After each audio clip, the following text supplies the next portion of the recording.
мой доклад будет носить в большей степени такой обзорный характер, но не только обзорный характер, э, Présentation générale э, pour vous donner обобщающий в une vue определенном d'ensemble. смысле.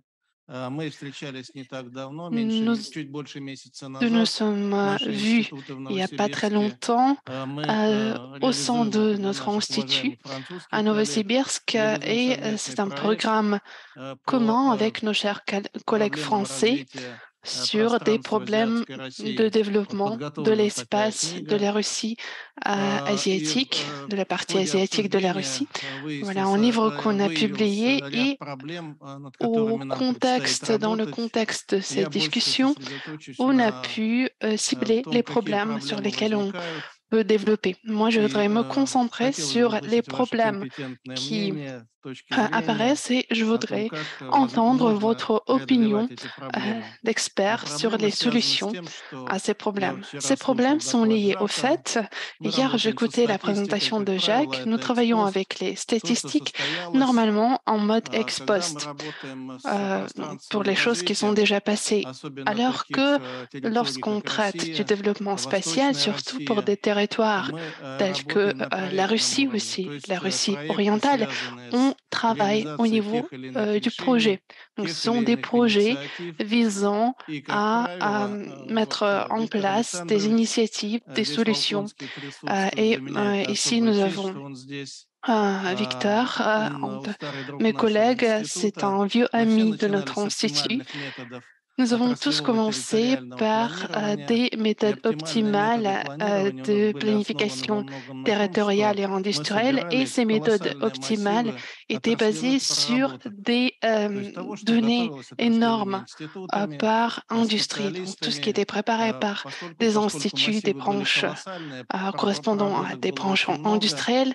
Il y avait beaucoup появлялась d'analyses возможность для faites et on использования avait la методов possibilité d'utiliser des экономико-математического анализа и méthodes моделирования, d'analyse économique поиска et каких-то mathématique синергетических et эффектов. de Это дополнялось экспедициями, modélation. On дополнялось полевыми faisait aussi des исследованиями, иными expéditions, on словами, travaillait sur то есть place. статистика, полевые Donc, исследования, la проектный statistique, le анализ travail sur и place, продвижение проектов, это все l'analyse de шло projets et le вместе développement и des шло projets, tout в cela потоке allait ensemble. разработки C'était un предложений по flux de развитию travail тех visant или иных à proposer, à faire des фрагментов или propositions пространства на востоке России. sur В чем certains сейчас основная проблема? territoires à Институтов l'est de la нет, Russie. Quel est проектные le проработки problème носят au jour чрезвычайно actuel? узкий Il n'y a и plus чрезвычайно короткий d'institut. по времени характер. Les projets sont très courts То, что en делает termes наш de leur Минэк, durée et Министерство aussi très экономического limités. развития, Le ministère различные du développement организации, которые économique et les предлагают. Сейчас différentes в agences qui правительство sont сброшена associées, стратегия развития Сибири, il y a une которая bonne подготовлена stratégie du РАНХИКСом, développement Академией de la государственной Sibérie службы, которая предлагает в qui a été качестве одной développée, из qui a été adoptée альтернативных par отраслей l'administration развития, russe. скажем, Et Западной il y Сибири, a une углехимия. alternative Углехимия– это de нишевая développement деятельность, de которая la не в Sibérie состоянии обеспечить occidentale рабочими местами par даже le несколько développement тысяч de la работников. chimie des Это hydrocarbures. Mais вчерашний cela n'est день. pas suffisant Это непонимание pour того, как proposer взаимодействуют assez d'emplois различные à toute la технологические, population, et cela различные montre le сырьевые, manque de различные знаниевые compréhension des relations составляющие entre les différentes формирования industries сценариев. qui Поэтому вот font возникает partie, проблема. qui Как sont найти вот présentes эти sur ce синергетические territoire. Alors, ниши la или question principale, синергетические c'est области, comment trouver которые могут les points de обеспечить synergie qui pourraient permettre желаемую euh, динамику une экономического развития, которая вот, dynamique voulue я думаю, du вчера говорил développement Александр économique dont on a Александрович, parlé и hier. мы пришли к Alexandre выводу en a parlé на hier, Новосибирской par exemple. конференции, Et вот что сделали в à une рамках этой conférence à работы. Novosibirsk, nous avons eu Мы la conclusion собрали suivante. крупные Nous проекты, avons назвали их rassemblé проектами tous les grands «Плюс», projets, посмотрели, как on les a взаимодействуют appelés des цепочки. projets plus. Они On в a основном основаны на regardé les отраслевых chaînes проработках, и выяснилось, de что relations никакого прорыва, basées sur des никакой données ускоренной или d'industrie, повышенной et или on a улучшенной compris динамики qu'il n'y a pas обеспечить они не в de состоянии. dynamique Вот оттуда positive возникает qu'on эта pourrait проблема. assurer. То есть проблема Voilà. возникает с одной Le стороны problème naît ici. выстраивания D'une вот этих вот part, взаимосвязей и il y a le взаимодействий problème в de relation экономике entre les éléments dans le обширнейшего contexte пространства. économique dans 6 grands territoires et d'autre part, il y a une nouvelle qualité de relation qui évolue au niveau horizontal entre les différents acteurs économiques dont les activités se croisent ou sont similaires ou peuvent s'associer. Voilà pourquoi des problèmes similaires apparaissent et je vais m'arrêter sur plusieurs questions. Qu'est-ce que la Russie, la partie asiatique de Russie? Pour mes collègues français, j'adore cette illustration. C'est M. Tchinchansky, c'est une œuvre de 1915. Voici l'Empire russe. Ici, à peu près, nous avons la partie asiatique que je montre. Et c'est une illustration qui démontre qu'il y a la partie asiatique, la partie occidentale et la Sibérie occidentale. Ce qui souligne le rôle unique de la Sibérie, c'est la partie où derrière l'Oural, et c'est une partie qui peut fonctionner à l'Occident qu'à l'Orient, ce qui est d'autant plus important dans le contexte géopolitique moderne. La Sibérie peut se développer et peut agir pour l'Est et pour l'Ouest, mais elle ne peut pas réaliser pleinement les possibilités liées à l'approvisionnement en énergie, des matières premières, des matières déjà traitées, qui était acheminé vers l'Europe de l'Ouest. Hier, j'ai eu une réunion à Novatech sur des questions liées au changement de direction de ce flux des matières énergétiques. C'est un problème assez important. Il n'est pas si critique qu'avec le gaz et le pétrole. Avec le pétrole, c'est plus grave parce que l'infrastructure ne correspond pas au potentiel qu'on voudrait réaliser. Voilà une caractéristique de la partie asiatique de la Russie qui correspond à peu près au territoire du Canada. C'est un lien entre la région asiatique et Pacifique et l'Europe. Cela correspond à 20% de la population du pays. L'investissement constitue autour de 30%. Il y a des grandes forêts dans cette partie-là. Il y a beaucoup de ressources énergétiques. Voilà, il y a beaucoup de réserves d'or, de diamants, des métaux rares, il y a aussi une grande biodiversité et un potentiel scientifique très important. Qu'est-ce que la Russie asiatique? C'est une économie de ressources classique. Je ne veux pas me répéter. Ce sont des revenus supplémentaires qui se basent sur les caractéristiques uniques des ressources disponibles, ce qui rend cette activité très rentable, mais la rente appartient à celui qui possède la terre. Et le problème, comme dans des compagnies de ressources au Canada, au Norvège, normalement, n'ont pas autant de revenus que celles en Russie. Pour les ressources naturelles, parlant d'une économie de ressources, il ne faut pas oublier le rôle dans l'économie de la Russie tout entière. Ici, ce sont mes estimations. Pour le PIB, 35%, aussi des revenus fiscaux, des investissements, des emplois. Donc, tout ça a une très grande importance. Et quand on dit que la Russie ne doit pas être une économie de ressources, Je ne comprends pas pourquoi. Oui, bien sûr, l'économie numérique est importante, mais dans le cadre de l'activité économique liée à ces ressources rares et uniques. Et si on peut se référer à l'expérience du Canada, du Norvège aussi, un pays très petit, mais qui a démontré au monde entier ce qu'on peut faire dans une cinquantaine d'années si on se met à travailler avec beaucoup de persévérance, avec beaucoup de patience pour résoudre aussi des problèmes socio-économiques grâce aux ressources naturelles. Développement spatial. Quels sont les problèmes principaux? C'est la création des conditions sur la base d'une synergie dans des relations, des économies, des différents territoires du pays pour assurer un niveau de vie de qualité pour toute la population russe.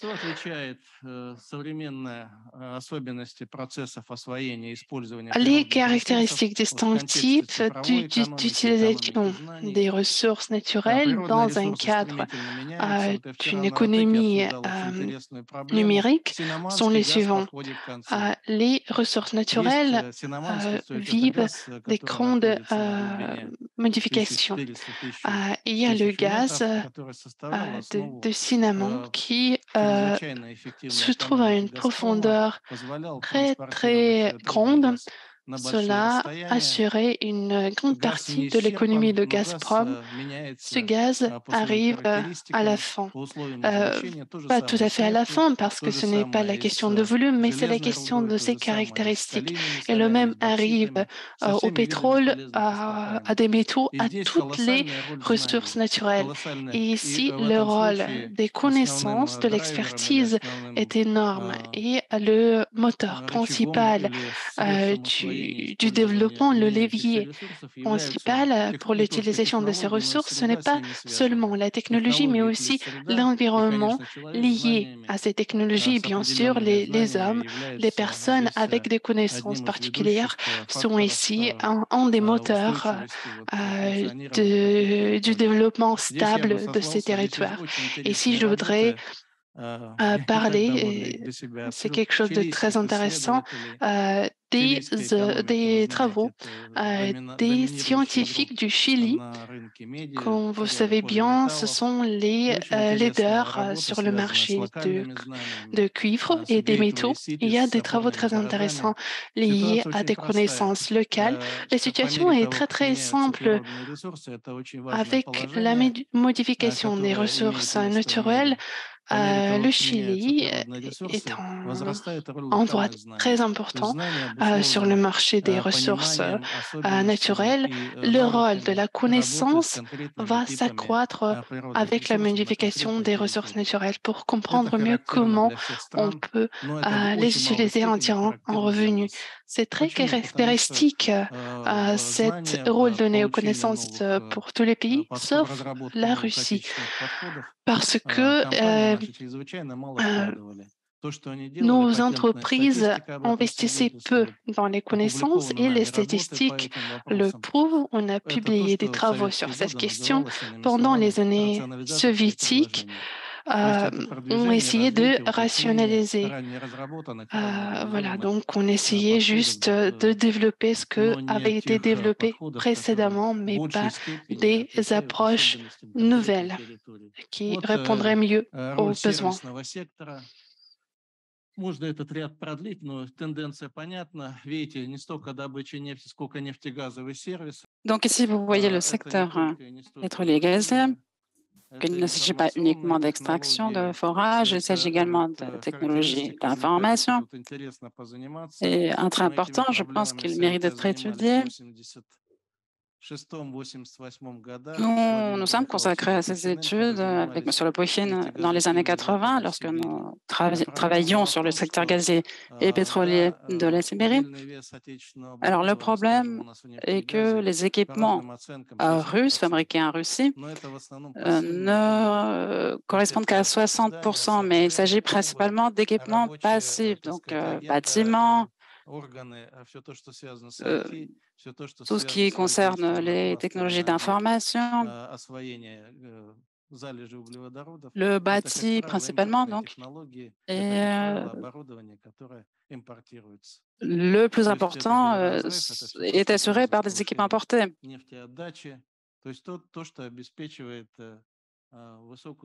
Donc, il s'agit d'équipements qui nous assurent une forte efficacité. C'est un problème actuellement, évidemment. Donc, les statistiques de localisation, qui fait l'objet d'un grand nombre d'études, localisation, donc substitution des importations, ces statistiques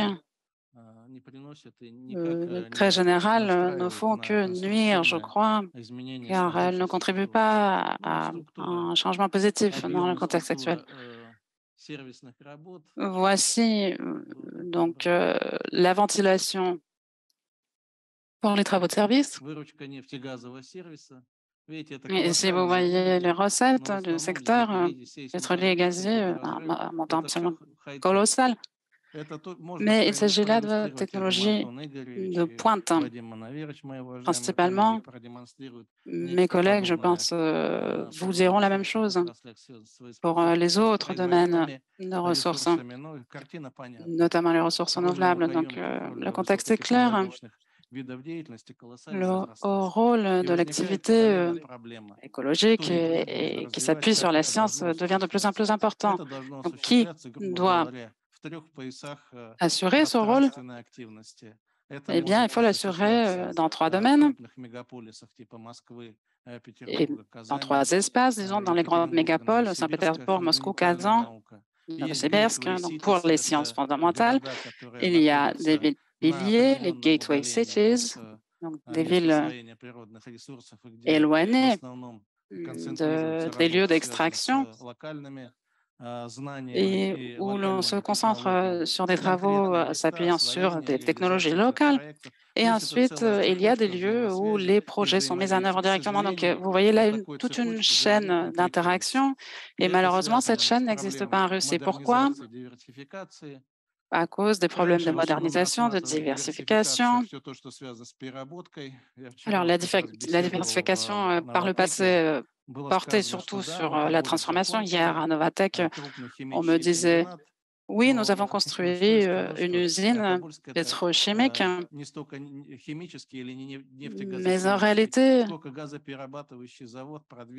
c'est plutôt une usine de transformation de gaz, de cycle long, qui fabrique polyéthylène, de méthanol. Donc, c'est une transformation, là, de deuxième étape. Et pour ce qui est de la pétrochimie, c'est des étapes de transformation du XIIe siècle, mettons. Donc,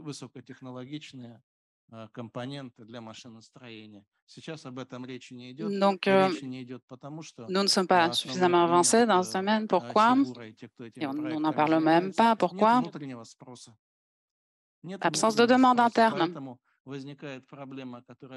Donc, se pose le problème suivant.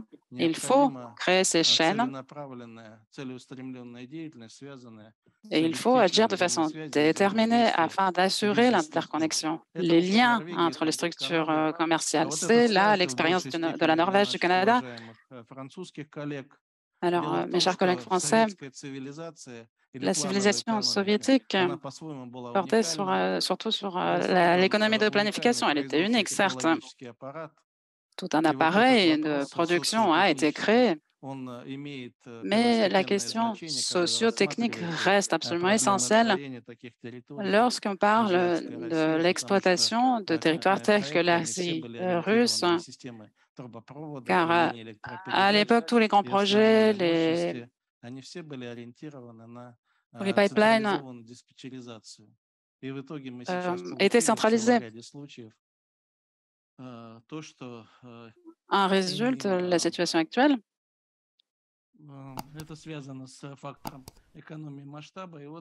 Donc, l'économie d'échelle, en quelque sorte. Mes chers collègues américains, vous voyez ici le livre La malédiction sibérienne en parle, donc inefficacité chronique, des problèmes écologiques. Alors, j'ai parlé effectivement du rôle croissant des connaissances, des compétences,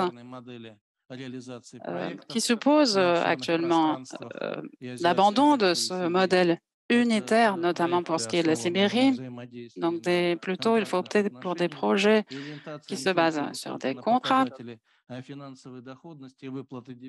et qui visent non seulement, plutôt pas du tout, en premier lieu, la rente, mais l'efficacité économique. L'entreprise Wiener, dans son rapport, montre la dynamique de la valeur sociale comme étant absolument essentielle. Donc, c'est un multiplicateur global qui définit la contribution de cette entreprise à l'économie du pays. Alors, voici un schéma très général, évidemment, de ces liens éventuels. Donc, diversification, certes, qui s'appuie sur la transformation, mais diversification qui s'appuie sur l'entrée en projet. Donc, connaissances personnelles, la construction d'équipements de pointe et qui peuvent être utilisés de façon plus globale. Là aussi, c'est l'expérience de l'Australie. Par exemple, les technologies de pointe pour les secteurs exploitant les ressources naturelles peuvent être multifonctionnelles, peuvent être utilisées dans différents domaines, différents secteurs économiques. Alors, nous sommes penchés là-dessus. Pour ce qui est de la région de Tomsk, vous voyez ici des multiplicateurs donc, pour le secteur pétro-gazier. Et le résultat de cette approche s'appuyant sur la science, surtout malheureusement, l'expérience de cette région effectivement porte surtout sur les ressources naturelles, le gaz, mais la science et la formation du personnel est en quelque sorte assujetti en fait à ce secteur. Alors, nous avons commencé à étudier les chaînes potentielles de création de valeur et nous pensons que le potentiel de durabilité de l'économie russe à l'Est est absolument colossal.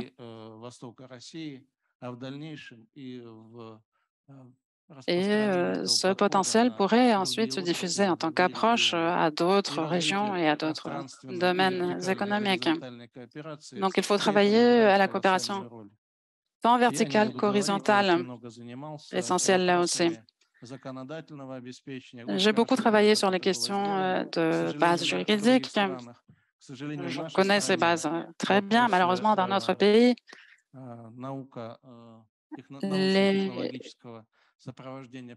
les questions d'accompagnement de projets technologiques et scientifiques, cet accompagnement n'a pas toujours été assuré. Il est surtout fourni par les entreprises qui obtiennent des licences d'exploitation de ressources. Alors, voici le résultat. Vous voyez justement les licences. À l'échelle mondiale, quelle région, quel pays concentre un maximum de ces licences? Eh bien, trois lieux, Saint-Pétersbourg, Moscou, donc pour ce qui est de l'utilisation des projets élaborés dans d'autres pays du monde, et un cas unique, celui de Kazan, la ville, il y a une dizaine d'années, a profondément étudié l'exploitation des bitumes au Canada et applique cette expérience désormais pour une exploitation qui s'élève à 1-2 millions de tonnes. Mais le ministère des Finances refuse de comprendre que cela nécessite des investissements, des incitations fiscales.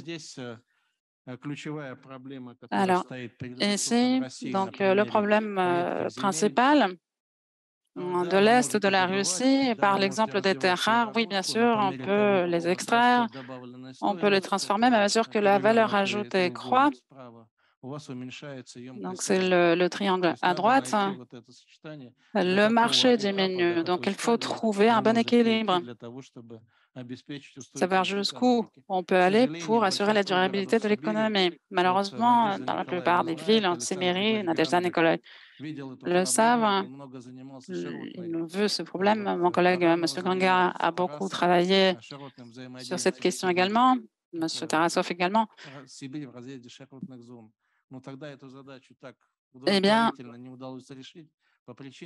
ils ont beaucoup travaillé sur le développement de ces zones, défi qui n'a pas pu être relevé par manque de statistiques. Il y avait des statistiques pour un certain nombre de villes, dans le nord principalement, mais pour ces oxydes et ces carbonates, on n'avait pas de vision complète justement de l'exploitation et de développement de ce secteur et de développement surtout de ces chaînes de valeur ajoutée, ainsi que de compréhension des compétences, des connaissances nécessaires et existantes.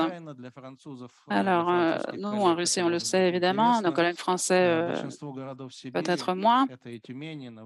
La plupart des villes en Sibérie, Tюmen, Tomsk, la région de Krasnoyarsk et ainsi de suite,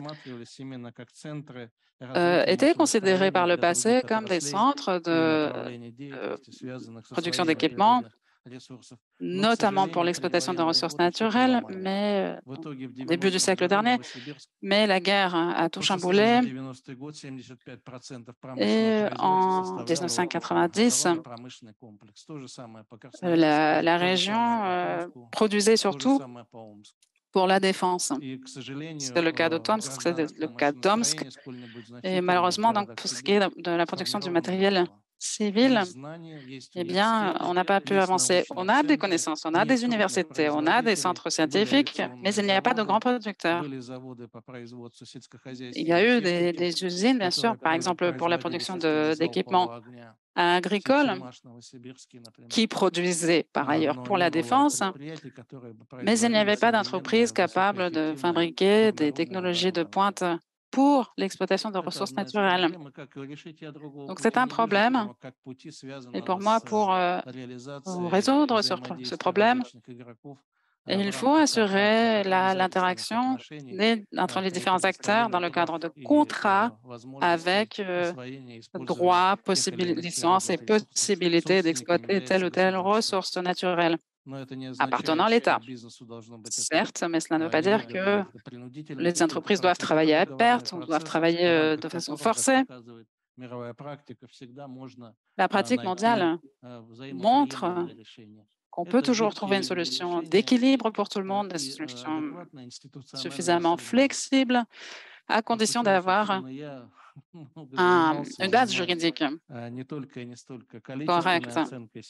Alors, je travaille bien sûr sur l'évaluation qualitative, mais surtout sur cette base juridique. Et qu'est-ce qu'on voit? On voit en Asie russe que le niveau de vie de la population baisse, le niveau de technologie également, l'efficacité aussi. Il y a des problèmes institutionnels, des problèmes fiscaux. Alors, quelles sont les solutions? Il faut investir dans l'homme, dans l'être humain, dans le milieu, les infrastructures, les transports, notamment, et toutes les infrastructures de connexion d'ailleurs. Alors là, je viens de parler des problèmes. Qu'est-ce qu'on propose, nous, dans notre livre? Je remercie d'ailleurs le journal, la revue Expert. Dans l'édition d'hier, il y a un résumé de mon rapport. Donc, ce rapport est déjà disponible sur cette page, vous pouvez le consulter. Donc, j'y parle des différentes solutions. L'État doit assumer son rôle de guide, de directeur, évidemment, mais pour qu'on trouve des solutions équilibrées, donc des mécanismes de licence principalement, Je pense que les solutions actuelles, des régimes d'investissement spéciaux, ils ne peuvent fonctionner qu'à court terme et ils ne sont pas forcément compréhensibles pour les investisseurs compétents qui travaillent dans d'autres pays du monde.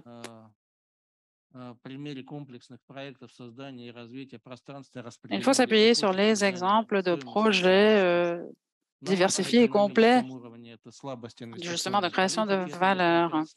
Alors, un défi, notre politique en matière d'investissement est trop faible. Il faut là aussi créer des mécanismes contractuels pour tous les acteurs qui participent à ces processus industriels. Du point de vue territorial, l'interconnexion, là aussi, est un véritable problème. Il faut que les villes de Sibérie puissent produire des équipements et des connaissances sans pour autant détenir l'ensemble des compétences. Il y a des compétences générales, communes, des technologies et des équipements, là aussi communs, non spécialisés, qui peuvent tout à fait jouer leur rôle dans le fonctionnement des systèmes de production. Voici donc notre projet. Nous avons créé tout un ensemble de projets. Nous les avons appelés projets plus, donc métallurgie plus dans ce cas. Donc, il s'agit de métallurgie plus technologie, plus connaissance, plus écologie. Et ce projet est d'ailleurs présenté par la revue Expert. Là aussi, vous voyez les projets forêt plus, charbon plus, donc des projets très détaillés. Nous y parlons des défis, des différentes solutions, l'interaction entre les différentes régions de l'Asie russe.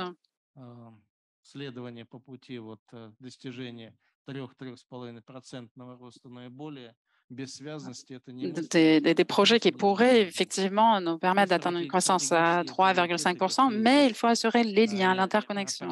Alors, il y a là, vous voyez quelques priorités stratégiques. Donc, il faut créer les conditions pour que la population ait un bon niveau de vie.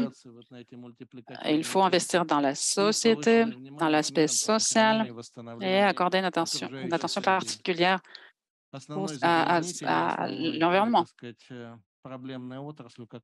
Le principal pollueur,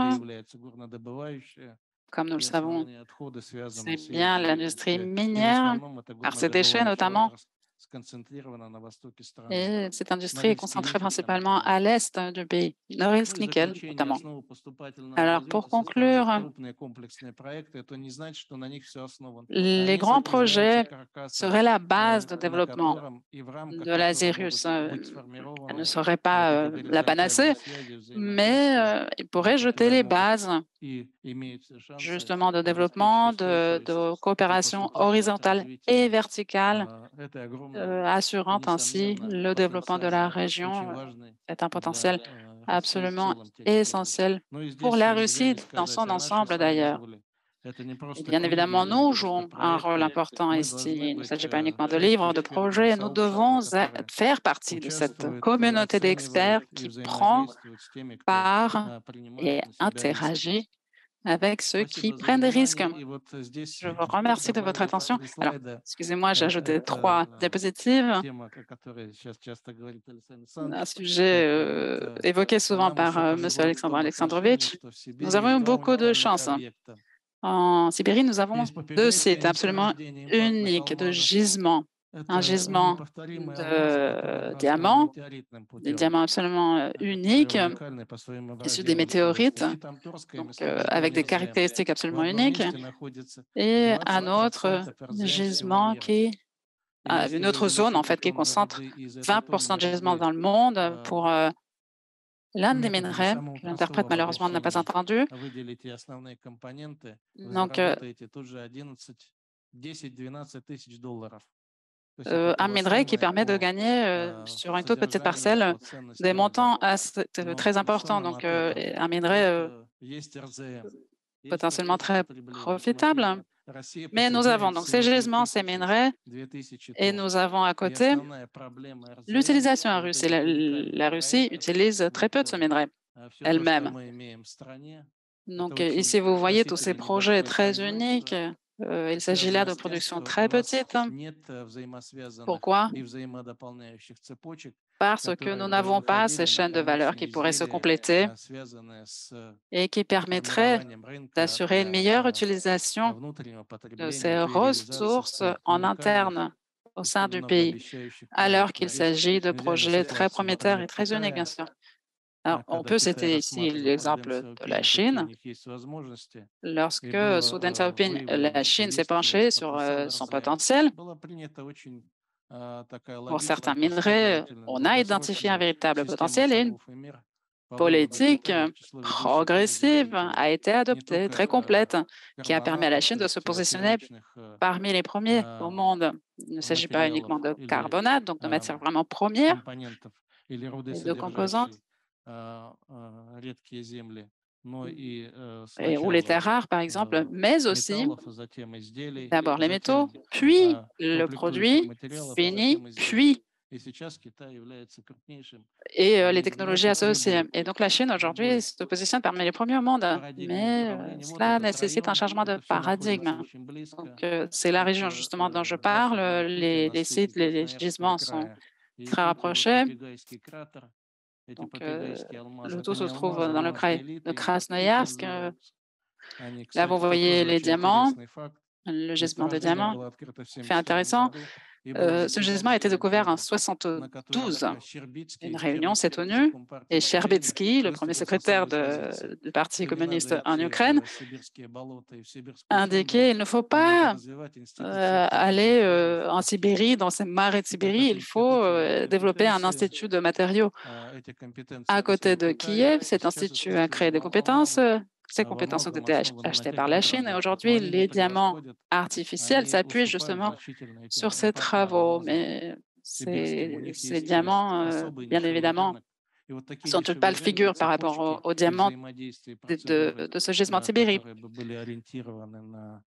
Mais il me manque ces chaînes d'interconnexion, ces chaînes de valeur qui seraient absolument clés, pour moi et mes collègues en tout cas, pour le développement de l'Asie russe. Je vous remercie.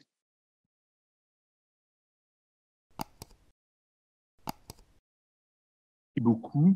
Je propose que l'on pose maintenant quelques courtes questions avant que je passe la parole à l'intervenant suivant.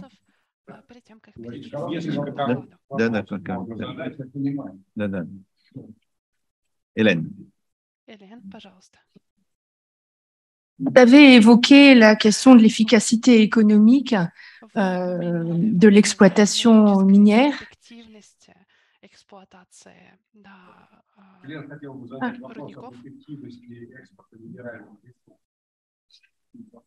Il me semble qu'on a un exemple intéressant à étudier parce qu'il est aussi riche en dangers et en risques financiers. C'est l'exploitation du gaz de schiste américain. Il est assez évident que pour que cette exploitation soit devenue rentable, il a fallu que la puissance américaine impose des conditions à l'Europe un peu, comment dire, un petit peu osées.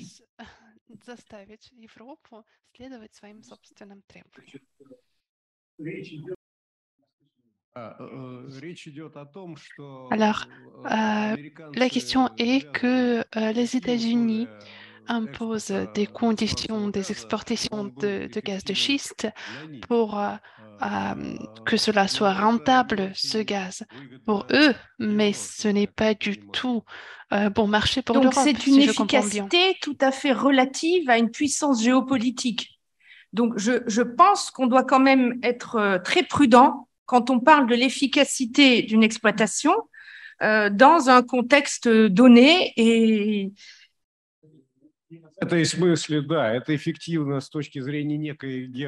oui, c'est efficace pour une puissance géopolitique, mais si on parle de l'efficacité réelle économique d'exploitation de ce type de ressources, il faut bien sûr faire attention. Des licences à des petits producteurs qui avaient certes une technologie avancée, mais avec des coordinations financières pas des plus, à mon sens, pas des plus efficaces.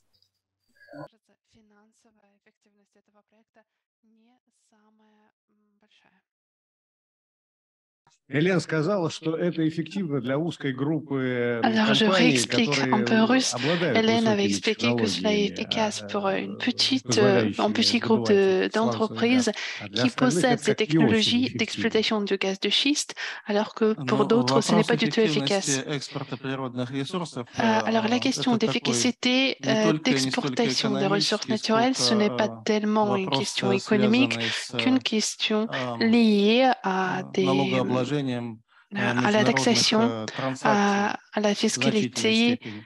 Если говорить des о transactions сибирском internationales. газе, Si on parle я du не gaz отвечаю, de не Sibérie, могу je ne отвечать за pourrais pas американские углеводороды. répondre du Это, gaz конечно, américain, сланцевые du pétrole углеводороды américain, bien que априори les более hydrocarbures de дорогие, schiste потому что, sont par скажем, nature 10 лет plus тому chers назад parce que, par exemple, сланцевая il y a нефть 10 ans, 10-12 le лет pétrole de назад schiste, на autour скважине, de то, что 10 à 12 ans, называется wellhead price, цена на устье скважины, le prix составляла $82 à la bouche за du gisement баррель.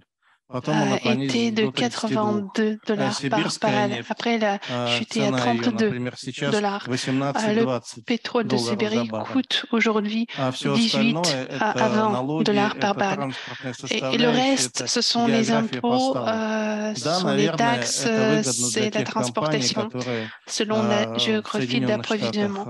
Oui, обладают peut-être передовыми cela est технологиями, efficace pour которые des entreprises расположены близко américaines qui к possèdent портам, des к technologies de местам pointe сжижения, qui к se trouvent терминалам. pas loin Но des для того, ports, des чтобы terminaux обеспечить maritimes, доходность или устойчивость mais всей газовой pour отрасли, это assurer вот l'efficacité абсолютно de правильно tout le было secteur сказано, это, наверное, не pétrolier et совсем gazier, выгодно je pense que c'est остальным vraiment игрокам, которые, pas du так tout сказать, rentable, efficace имеют pour более d'autres сложные acteurs условия. qui ont des Отвечая за conditions plus Россию и отвечая complexes. за Сибирь, я могу сказать, Parlant de что la Russie на et de la устье Sibérie, и parce que je ne peux в répondre que de ces точке parties, je peux dire отгрузки que сибирские не только углеводороды, но и лес, и en многие Sibérie, природные pour ресурсы, les hydrocarbures et безусловно, d'autres ressources эффективны. naturelles telles Безусловно, que эффективны. le ferait, Другой elles вопрос, sont efficaces как et ils ont распределяется эта beaucoup эффективность. d'efficacité. И L'autre суть question, c'est моего comment cette выступления была не efficacité столько про est то, distribuée. как Et эффективно или как с mon выгодой продать, intervention а как visait вернуть non часть pas этих доходов seulement à на aborder la question de comment реструктуризацию vendre avec un profit, экономики mais Востока comment России. faire revenir une Вот partie вопрос de ce был, revenu pour проблема, qu'il которая serve à меня la интересовала, интересует больше в эту сторону restructuralisation направлена. de То есть, l'économie отвечая на russe. ваш вопрос C'est vraiment une кратко, question qui m'intéresse добыча и beaucoup экспорт plus. сибирских ресурсов, Voilà, donc безусловно, l'exportation, эффективны. l'exploitation И более эффективно, des чем ressources sibériennes тех, en soi est которые efficace. Elle est осуществляются beaucoup на plus территории efficace Соединенных Штатов. que В силу многих причин. l'exploitation qui Другая se passe aux геология, États-Unis pour un другие nombre de raisons. источники, La géologie qui est даже при différente, современных les технологиях, sources qui sont différentes, et même avec les technologies несопоставимо modernes, сланцевая on ne pourrait pas нефть comparer с le традиционной фонтанирующей pétrole de или schiste с avec традиционными le pétrole источниками traditionnel углеводородов, ou avec где d'autres hydrocarbures издержки plus на classiques où 30-40% les априори в dépenses среднем ниже. sont de 30 à 40% Bien. moindres. Merci beaucoup.